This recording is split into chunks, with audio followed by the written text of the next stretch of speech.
Hello, Leslie, Michelle, and Caitlin. My name is John Ward. I'm going to be doing the individualized instruction with you this semester.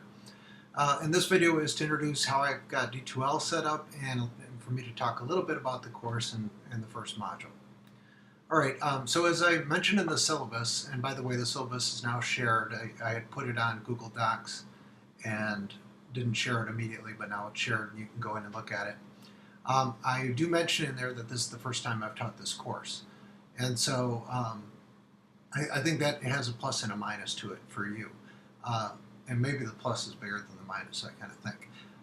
So the minus is, I don't have probably the depth of examples or anticipating exactly where you're going to get confused in the course that somebody who's experienced in teaching the class might have.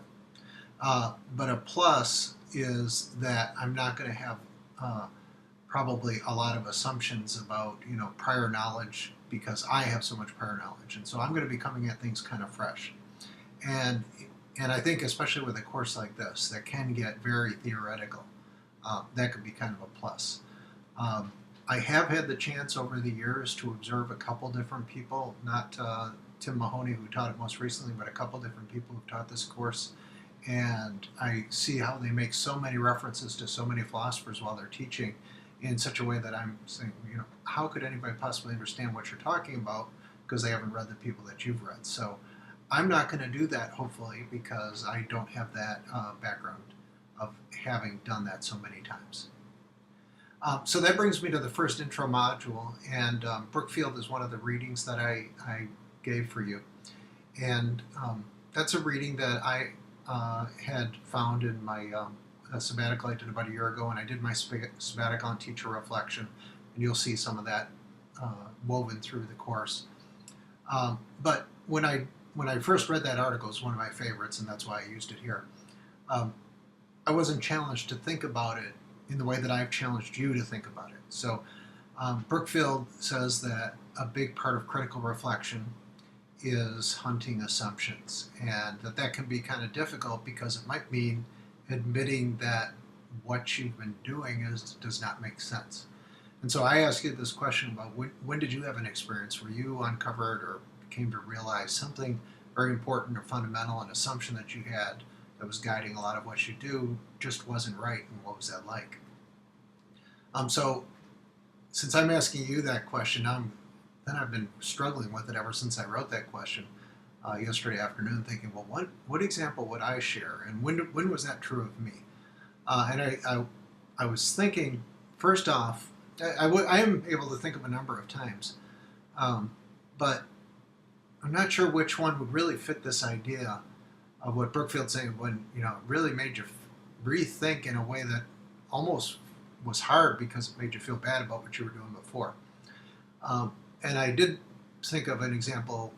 I have probably lots of examples in my life like that, honestly. But one that came to mind is when I was started out my teaching career as a teacher in Detroit.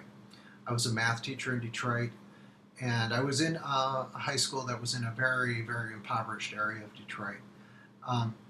In a way, it wasn't what you might call one of the tougher schools in Detroit because it was such a low population area. The area that I was teaching in was an area that had been essentially burned out by the riots of Detroit in 1967 or 68. I'm forgetting. And as a result, there were very few people that lived on each block. And so it was kind of an unusual combination of a rural and an urban school, but it was highly, highly impoverished. And, in many ways, a very difficult working environment. So anyways, one day I was in the lunchroom, and one of the older male African-American teachers, very, very nice gentleman, kind of a mentor to me in many ways.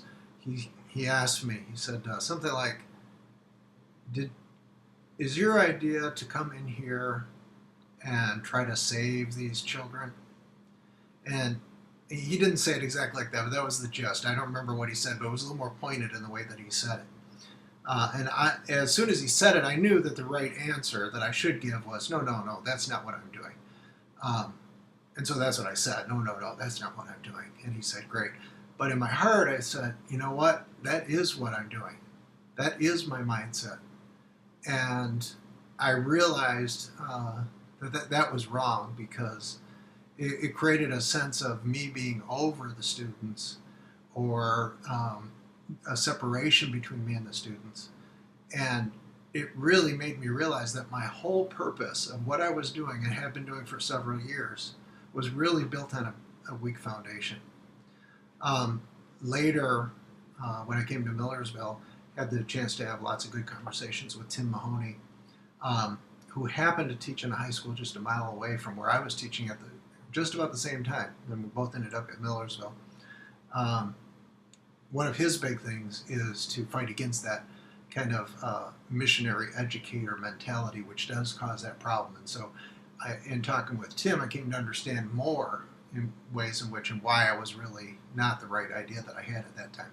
But anyways, that was something that struck at my heart and made me realize that something that I had really devoted much of my work to, I was going in the wrong direction. Now, if I got thinking, I could probably come up with 10 or more big times like that when I've been wrong. So anyways, I start off with Brookfield in this question because a lot of what this course is going to be about is thinking things through from the basic premise to something that can help you make sense of larger questions, right? And in doing so, we really have to try on different ideas. We have to question ideas in a way that might not be comfortable, or that might cause us to have to rethink things. So I think Brookfield is a good start for the course, because that's essentially the process of the course. And so a second thing that I talk about in the syllabus is the idea that we're going to have back and forth. I'll challenge you with a question or maybe a counter position, and I hope you do the same with each other and with me. But that might also feel uncomfortable, because we're not used to arguing with folks in most of our polite social relations, or in our professional relations. We're used to trying to find ways to agree with each other. In this course, we're going to be testing out ideas in a way that hopefully will not go to the personal. Now, I want to tell you a little bit about myself that will also help you understand how I'm going to approach this. Is that when I was in high school, I was a debater, and then when I was a teacher, I was a debate coach. And so I've been debating as a big part of who I am, or at least my identity, through a lot of my life. And so for me, the idea of arguing is not a negative. Most people think of arguing as negative. I think of it as positive. It's like what I do for enjoyment. But arguing has never been personal to me. I can make arguments, and I can argue for or against things that I believe in or don't believe in. And it's not personal. It's more like an enjoyment of testing out ideas. Now that's very different than attacking, or ever trying to make a reference to something that's personal, or bickering, or making up arguments that really don't have any, that aren't aimed towards a larger purpose of trying to find something that makes sense. And so it's a hard thing to balance, but I want us to try to balance that together. And I want you to understand that, first of all, it's the nature of the course that I would be asking hard questions, and you'd be asking hard questions of me. It's also my nature personally. So when I do that, don't think like I'm picking on you. It's more the way that we're going to go about doing things in the class. Right? All right, so the next thing I want to do is just talk about how D2L is set up in the process of the course, and a couple of the nuts and bolts. All right, so first of all, you see here is the main page of D2L, and this is the page that you're going to get into and do most everything in the course from. Everything that you need in the course is going to be linked from this page. You actually do not need to go anywhere else but this page.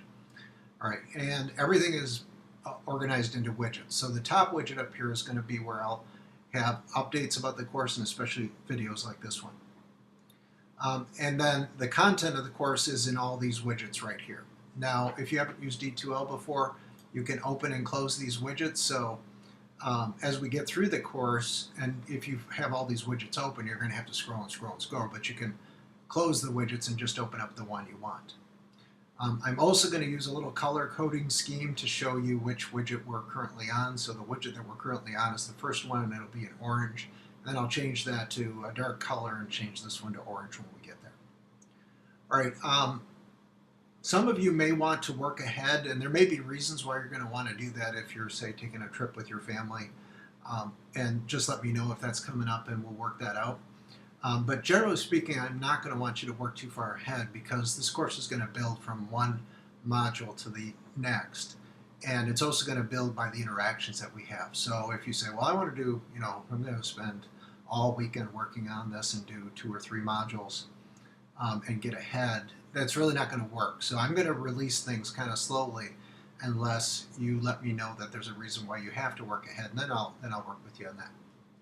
Right. So the first module is everything is open in it.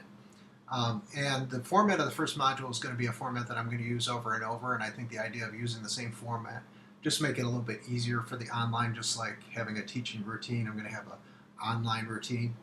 And so the routine will be something like read a chapter of Noddings, read some kind of reading that I give you in addition to that that may have come from Noddings or definitely related to the chapter in Noddings. And there'll be an intro ticket, which won't require you to do any reading, really. I'll either give you a little video or a little snippet from the reading and ask you to respond to it. So that's trying to get prior knowledge or prior experience before we get into the reading. Then I will have something that I'm calling unpacking, which is having you then do some kind of response to the text or some kind of building on the text. And then finally, in most modules, but not in every module, I'm going to have something called Building a Personal Philosophy. And this is kind of a synthesis piece where we're going to try to work on the questions that you have and then kind of relate them back to the text and build to something more cohesive as the course goes on. All right, so